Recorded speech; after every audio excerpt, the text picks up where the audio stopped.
This episode of the Great Girlfriends podcast is being brought to you by Norvo Nordisk.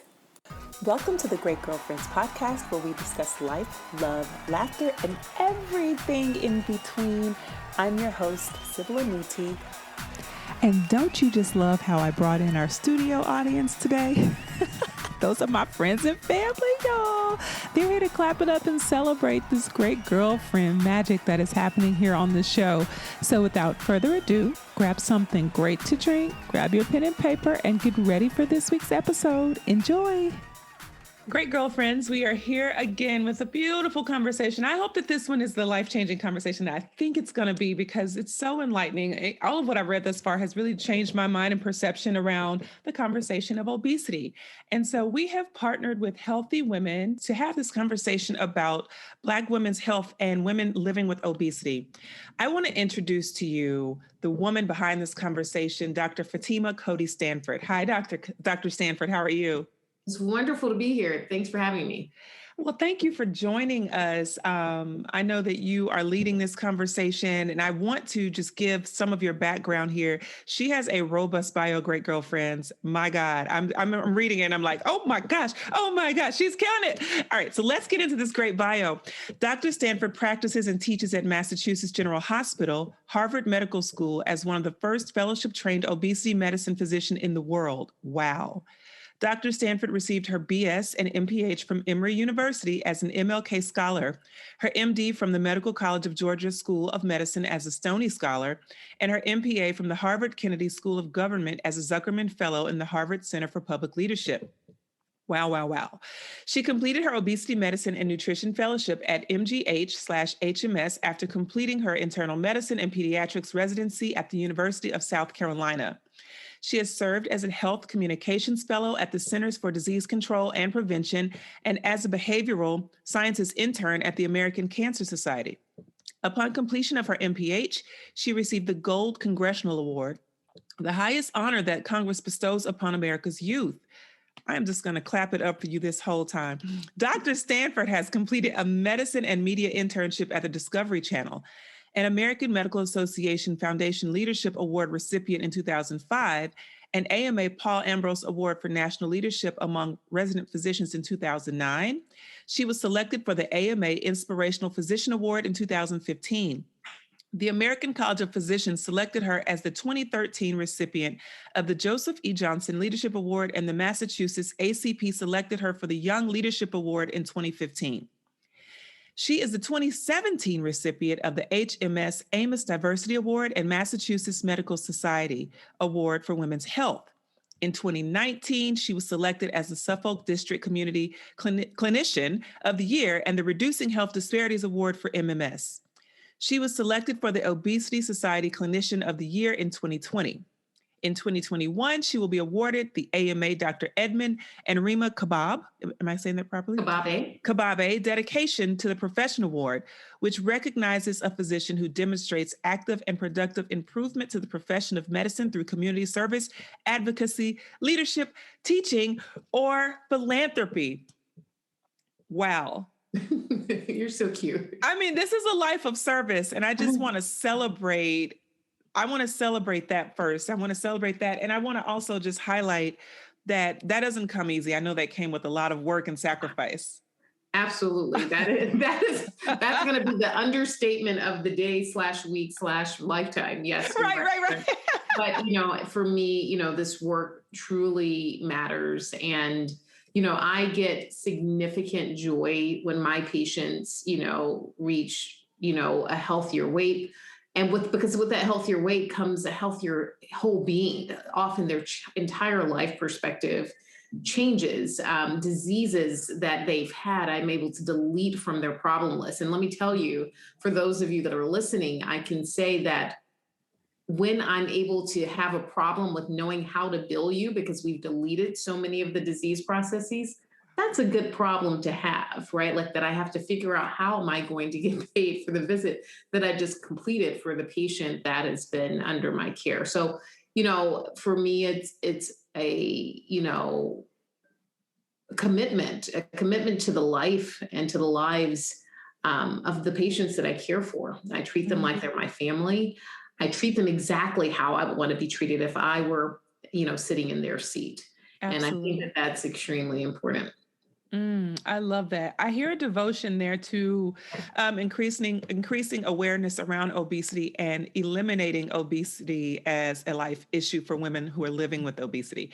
How did you get into this discipline and why obesity? So I think that's a really, important question. And, I think that it was really a circuitous path Mm, to obesity medicine as a career. So I, from the age of 3, knew I wanted to go into medicine. I knew that was like part of just who I wanted to be. And so that part is, I want to say it's an easier part, but it's, kind of easier to figure out that, hey, I'm going to be a doctor. The type of doctor, once you get into that pathway can, be elusive in many ways. But if we go back, you read that, my short bio, the long one, we would have still been here. But, and, if you go back to my public health days, right? So and I still think public health is a big part of me, but when I started, this work in the space of public health.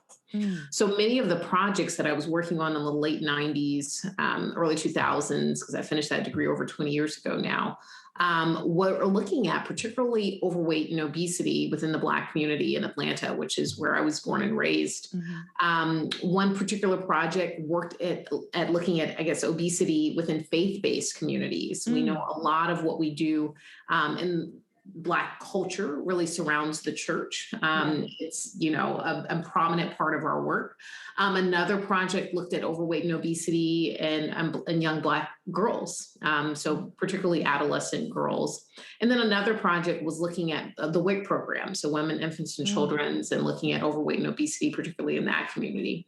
Now, that was the public health world, that was the work I was doing. Fast forward, I, worked at you talked about some of the public health places. I worked at a rape crisis center for 2 years.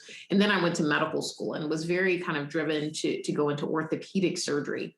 mm, And that was like what I set my sights on because I really liked active population, people that were active and really taking, really kind of the life by the horns and making mhm, sure that they were active. But what I consistently learned in all of the work that I did was that obesity seemed to be the underlying risk factor that led to needing surgical intervention or whatever. It led to mm, diabetes, it led to arthritis, it led to, a myriad of other health conditions, but we weren't really learning about it. And so I thought that was a bit curious. And so I want to say that I kind of fell into this work in obesity medicine, even though that was a lot of my early research efforts.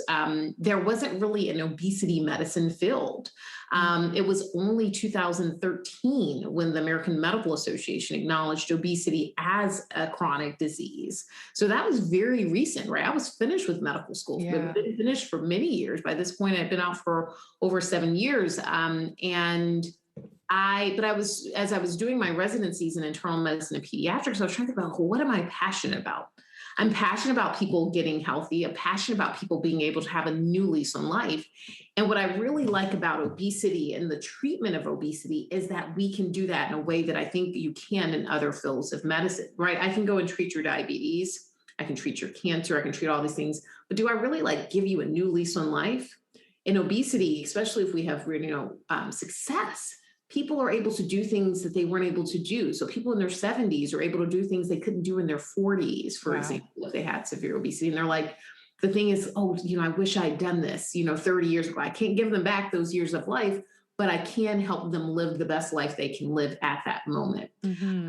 And so what we do know about obesity is that it is by far the most prevalent chronic disease in history, right? Oh my goodness. 42.4% of US adults have this disease of obesity, slightly higher within women, particularly high within Black women, where we have almost 60% of Black women having the disease of obesity. So if it's so prominent, why are we not learning about it in medical schools? Why is Yeah. it not a focus?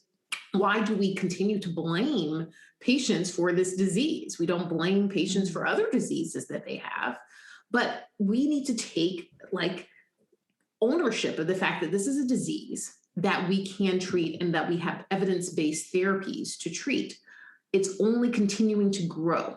every single year that we get the reports back, or every 2 to 3 years when the CDC does their analysis, the rates go up. They've been consistently going up for the last 20 plus years, which is when the CDC really began to start keeping track. I would say actually the early 80s is when you start to see them keep tracking those maps that you'll see, looking at heat maps in terms of like the prevalence of obesity in different areas. But it's not going anywhere. And if you look at it in terms of therapies that we have access to, whether it be lifestyle, which is of course the cornerstone of the work that we do, to medications, where only about 2% of patients get access to medications that have obesity.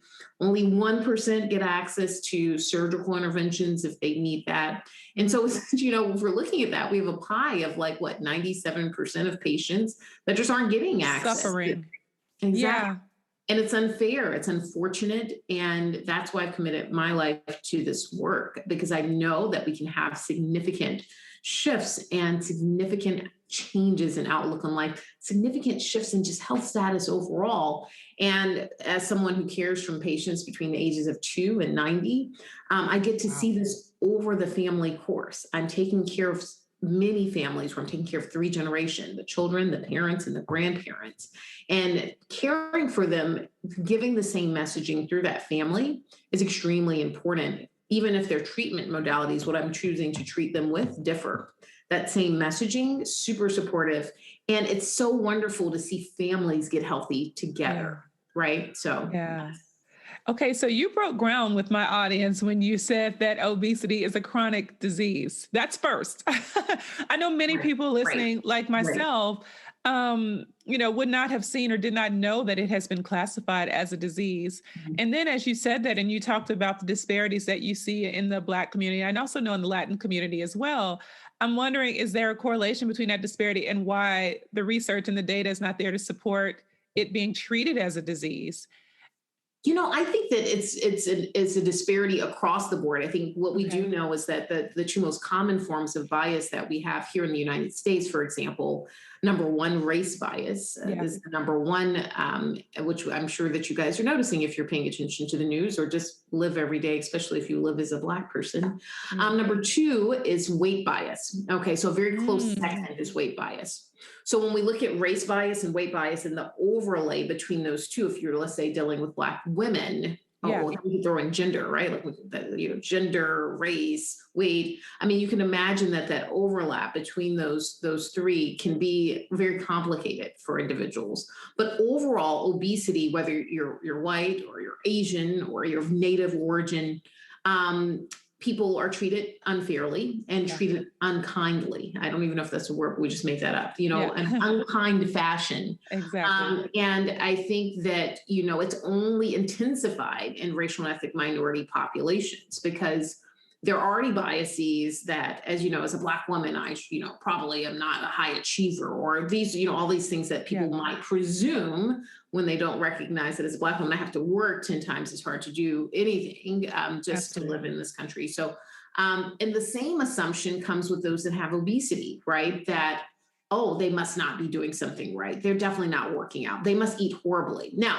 I'm not saying that there aren't situations, and sometimes situations where people can maybe work on those issues, the quality of what they're eating, their physical activity. But why is it that you have person X on the right side that also doesn't exercise and doesn't eat healthy and is very lean? And then you have person Y who's doing the exact same things, and then they're 300 pounds. And it's, nobody makes a judgment about the lean person that drinks milkshakes all day and eats fries and burgers or whatever. Let's just say that that's that person. You assume that the person that's my patient is doing those same things, but that person has actually been working on things their whole life because they've struggled, for example. Let's say it was a lifelong struggle. And so they know, and then they actually show up at my patient appointments and actually cry because they're like, and I'm like, why are you crying? And they're like, I had a donut 2 weeks ago. Other patient may have had a donut, like another person that just doesn't express it, right? Because unlike other diseases, you don't see it, right? Like if someone has depression, you don't see it. If someone has cancer, unless, they are undergoing chemotherapy, you don't see it. If they have high blood pressure, you don't see it. If they, have a slew of most issues, you don't see it visually. right? And so we make these judgments based upon what we've been taught, right? And it's even, if we look at comedy, it's comedy reinforces this, right? So comedy and comedy shows, if someone, the comedian themselves has obesity, they make fun of themselves so they basically make fun of themselves. And that then further deteriorates this knowledge about obesity and the multiple factors that cause it. What we do know is that obesity is a multifactorial disease where environment, development, genetics, and behavior all play a role. It's not just one thing, right? Yeah. And I always like to impart this piece of wisdom, which is weight is more heritable than height. So I'm going to say that again because I stumbled and I want to make sure that this is clear. Weight is more heritable than height. So if you have two parents or even one parent that has obesity, but we'll look at two parents, the likelihood of the child, that is their offspring, having obesity is somewhere in the order of 50 to 85% likelihood. Wow. That even if you breastfeed them, which we know breast milk is best, you make sure they're active in sports, you do all of these things, there's that strong genetic pull. Now, it doesn't mean that you're 100% destined for obesity if you have parents with obesity, but if you talk about, for example, let's say someone has tall parents or shorter parents, you anticipate that if, let's say, parents are, the dad is 6'5" and the mom is 6 feet tall, that the likelihood that the child will be tall is, relatively high, right? Like the likelihood that they'll have a child that ends up being only 4'11" is low. It's low, yeah. It's low. I mean, it could happen. It could happen, right? But low for sure. Right. Yeah. Similarly, if you have, let's say two parents that have severe obesity, the likelihood that they will have a child that is of normal weight status is low. Yeah. They will likely have a child that has severe obesity because that's where they came from. That's the cards that child was dealt. Doesn't mean that it's an end all be all. We have treatments for that. But if we recognize that, then we need to get early treatment for that child once they get here on this earth, right? I can't treat them but I can treat the parents before they conceive, right? So when you say treat the parents too before they conceive, what? Come on, tell me, what are we doing? Because that's so interesting to me. Yeah. So for example, let's say the mom has severe obesity. Okay. And we send her to surgery for treatment of her severe obesity. It's important to know surgery is not the magic bullet, but it is the best treatment we have available for the treatment of severe obesity in both children and adults. Wow, and for children? I say children. Absolutely. The American Academy of Pediatrics strongly supports consideration for surgery as early as possible, because what we do know, and my studies have proven this, is that when undergo surgery, their resiliency, their ability to prevent disease is much better than my adult patients because they have, let's say they have diabetes. Let's say they have a diagnosis of diabetes and they're 15 and they just got diagnosed 2 months. That's different than, let's say, my 55-year-old patient that's had diabetes for the last 20 years. My ability to then them out of get them to remit their diabetes, meaning it goes into remission, is much nicer, right? Because they only had it for 3 months versus 20 years or 30 years, right? So you can imagine the resiliency of that body as a young person. So overall, their weight response, tends to be slightly better than adults. Their metabolic response, which means their things like their cholesterol, their blood sugar, their liver enzymes, all these are significantly better at baseline post-surgery than adults, even though the adults do good. Kids just do better, right? Yeah. Because they haven't had a chance to really manifest those disease processes. So yes, the key thing is that you want to use the right tool for the size of the problem. Okay. So if a patient has severe obesity and we've maximized what we can do, in terms of lifestyle, looking at diet quality, right? So lean protein, whole grains, fruits, and vegetables is our predominant source. Less processed is better. So once we want it to look like it looks out in nature, okay, which means that, like Cheetos don't grow in nature. So right? Notice that there's some key things, right? Physical activity, we want to optimize that. Physical activity is really great at helping us to maintain our weight. People get frustrated when they don't lose weight. from their activity, but that's not the role of activity. Activity typically helps us to maintain. There are occasionally people that you see on late night infomercials when you should be asleep anyway, that lose dramatic amounts of weight, right? Yes. But they're outliers. If you look at most people will stay in the middle. So if we look at a bell-shaped curve, most people will kind of maintain their weight, whether you're 300 or 200 or 150. That's what exercise does for weight. Now it does a lot of great things for the rest of us, right? Like it improves our mental, sleep better, our heart is better, or like all these things. But in terms of weight, typically stability is what it causes. Now, sleep, people don't pay attention to. And this is the thing I don't model as well for my patients. Diet quality, I got. Exercise, I got you. You see these muscles, but sleep, because I'm working all the time. I work 80 to 100 hours a week. So it's not the thing I model best for patients. And that's something that will always be something that I just don't get a chance to do. I'm really good at falling asleep on command, but that's just not enough time in the day. I need a 30-hour day. Anyway, so sleep quality and duration actually plays a role in how the body regulates weight. And I want to let you know that the most important organ for regulating our weight is our brain.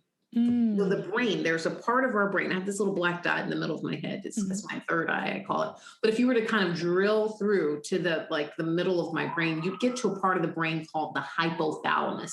Okay. You guys don't have to remember that. But what I want you to remember is that part of your brain is getting signals from different parts of your body to tell you how much to eat and how much to store. Now, you can't tell it to do certain things, right? It tells, you can't be like, intestines. Cut me down. Yeah. Wouldn't that be great? I would just stop working. You guys I'd be like one of those secret people and they'd be like, well, she solved it. She just solved it. Right. But no, so we don't have anything quite magical like that. But if we look at, for example, surgery, it changes that brain-gut connection to shift weight down. Medications act on different parts of the brain, mostly in the hypothalamus, but change certain signaling to change weight status. So it's important to recognize that these things can happen and help. And for those people that are like, well, I would never use medications or surgery, it's not that you have to, it's just if we've maximized diet and physical activity and sleep, for example, we need to then step up our therapy, much like if we're treating a disease process. If we were treating high blood pressure, we would start with lifestyle, but if your blood pressure was still elevated, what would your doctor do? When you come in the office, they put you on a blood pressure medicine because obviously that by itself was ineffective. I want us to have that same thinking as we think about obesity. If these things did not work, it's time to graduate, escalate our therapy. This is no judgment. Why are we so willing to do it for everything else? Yeah. And when we bring it up for weight regulation, people are like, you want to be on the medicine forever? And I'm like, well, if it works, well, I don't know about taking the med, but they've been on an antidepressant for 30 years. So interesting, right? Right? Okay. So you're on that. Well, I've been on high blood pressure medicine since I was 15. I'm 55. I'm not 55, but I'm just saying So you're okay with that. But when it comes to your weight, which is causing often a lot of these downstream issues, it's not okay. Yeah. So I want us to change our thinking because obesity is a disease that we're treating with evidence-based therapies to drive change in your whole being.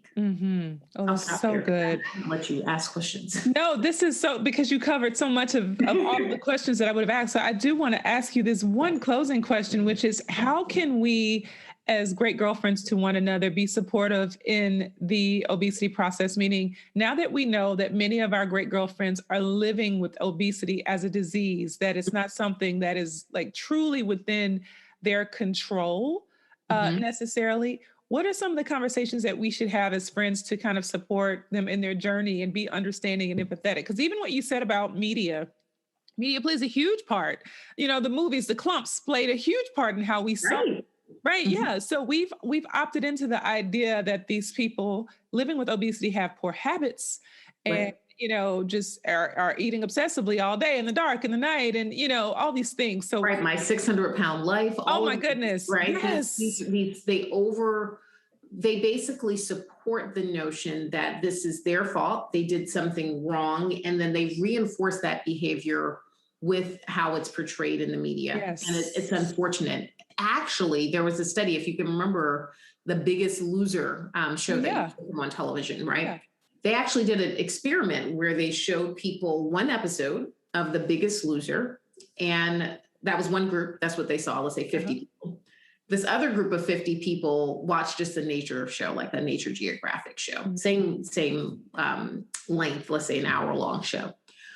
When they just, in 1 week, like did a test to ask patients about, or people, the people that were viewing, not everybody's a patient to me, but not patients, the people that were in the study about their weight biases, it was much higher in that group that had viewed one episode of The Biggest Loser. Because what that show did was it made it seem like it was within the control of the person. All they need to do is work out for 10 hours a day, which exactly right. Who can't do, right? And then severely restrict your calories. And if you do that, you lose weight. Okay, so a lot of them lost weight. But my question for you, my dear Sybil, is what percentage of those patients were able or regained their weight? Yeah, what was the percentage? Do you know the number? Because this was studied by an investigator at the National Institutes of Health. I would say 80. 96%. My God. All of their weight. You know why? Because what happens is when you severely do something like 9 to 10 hours of working out, which even if you were a trainer, you're not doing that a day. Yeah. Severe restriction, the brain initially will allow you to lose weight, but it gets very angry with you. Because the brain wants to defend its set point for weight. Okay. It wants to defend it. And when you do something significant, the brain always wins. The brain is super smart, literally super smart. It knows to come back to where you started. Wow. So this quote unquote yo-yo dieting that you hear about, where you lose weight and then you regain and usually come a little bit above where you started. That's because the brain was angry with you. The brain was like, no, I want to be 300 pounds. And you're like, but I want to be 150. And your brain's like, but that's where I want to be. So that significant thing that happened, it came down to, for those Biggest Loser contestants, their resting metabolic rate dropped to usually between about 800 calories a day, which means they ate more than 800 calories a day, which I think most of us will do. Absolutely. Their body's going to do what? Gain weight. Yeah. 800. Okay. And then we have these equations that, if you calculate this, you'll lose 1 to 2 pounds a week. And that's what's supposed to happen. But let's think about the flaw with that. 1 to 2 pounds a week until when? You can't get to 0, right? Yeah. It's just not humanly possible. We can't get 0 pounds. There's just he would just not exist anymore. So obviously these equations that oversimplify things don't take into account how the brain regulates weight. Because you could potentially lose up to a point, but then the brain is like, that's not right. What's going on? What is Dr. Stanford doing? Let me come back. Let me defend where she was. That's where I feel comfortable. Wow. Right. Wow. So then I work on how do I bring their set point down in the longest or the most sustainable fashion. I just had to go there. No, that's so good. Yeah. So the question you asked. So how do we ask you So this is the thing. First of all, support each other. I think is important. Do not assume if you have a girlfriend or a friend or a family member that has severe obesity that they need to do something better. You often probably have seen them striving and tracking their calories. And I have family members that I have yet to be able to get to try the strategies that my patients have that are successful. And you can imagine how much that hurts me, right? Because this is my own family. And if I can help stranger X through Z and double AZ 543, that's yes. I can't help my own family. You can imagine that hurts because these are the people that I care for. I mean, I care for my patients, but this is this family, right? Yeah. But they put a lot of blame on themselves. So you need to help them remove that blame. So support each other, help them remove the blame. That's so Number good. 3, do not be judgmental of whatever strategy they choose, an evidence-based strategy, nothing that's crazy at like the health store that kind of maybe doesn't work. We want evidence-based therapies. And there are those of people that are out there like me that can offer evidence-based therapy for obesity. Help support them. Do not judge them. Support them in that journey because the judgment only leads to poor outcomes. That bias that we have to our friends and to our family that have severe obesity or mild obesity, they internalize that and they think about that all day. They don't think about their high blood pressure all day because nobody looks at that. They're not thinking about the diabetes all day, but they're thinking about that weight status because it's expressed externally. So the key thing is just to be supportive of the use of evidence-based therapies. If someone has been struggling, don't let them struggle any longer. There are board-certified obesity medicine physicians, over 4,000 of us throughout the country now. There are ways to find us very easily. You can go to the American Board of Obesity Medicine. You can search by zip code. You don't have to pay a fee to kind of look people up. And the goal is for you to get the care that you need. And I know that it's out there. The goal is just to stick with it, recognize there's a lot of trial and error often in finding the best strategy for you. But just hang in there. Don't give up and don't be hard on yourself. Do those things that I want you to do. That diet quality is important. That physical activity is important. But once we maximize those and you recognize the body is like, nope, then it's time to get into care. And there are those of us that are committed to this work. So, yes. Oh my goodness. Dr. Stanford, you've been amazing. How can my great girlfriends connect with you? So I am on all of the social media platforms. You can find me at Ask Dr. That's Dr. Fatima, Fatima. You can see me on LinkedIn. You can find me on Twitter. You can find me on Instagram. Those are the three primary platforms that I use. And the name is the same on all of them. So Ask Dr. Fatima, Fatima. And so feel free to connect, via any of those mechanisms. I try to post content that's relevant. I can't always keep up with all of the interviews that I do. But I try to post as many of them as I can. And I think, that's going to be helpful. If they want more information, in addition to my book called Facing Overweight and Obesity, which you can, if you're a Kindle Unlimited subscriber, for example, on Amazon, it is free for Kindle Unlimited subscribers. And I think it's a great tool and resource. It's called Facing Overweight and Obesity, a complete guide for children and adults. So I try to explore, many different things. Another thing that I find is very helpful that I can also provide for the notes for the show is if you look at my full lecture, it's an hour plus on the complexity of overweight and obesity. So if you Google the word Radcliffe, Radcliffe, and my first name, Fatima, believe it or not, the video comes up, obesity, it's more complex than you think. It's had over 30,000 views. I think a lot of people get a lot of education from that. And the goal is for you to understand the complexity. And then I take you through examples of my patients and different strategies we've taken. And you won't see the same case because every single patient's different. Even within families, it's important to note that. Wow. Thank you so much for joining us today. Great girlfriends, did you enjoy this week's episode of the podcast? If so, would you please give us your amazing review on iTunes? Every single review helps another great girlfriend get plugged into the podcast, into the community. Speaking of community, make sure you join our Facebook group, The Great Girlfriends. You follow us on Instagram at The Great Girlfriends and on Twitter at @the_great_GFS. Last but not least, we'd like to thank my amazing husband, Kwaku, Sam and Dilly, and all of you for being a part of the global community that makes us so strong. Please remember to share with your friends. Keep listening and keep being a great girlfriend. I'm Sybil Amuti, and I'm out. Peace.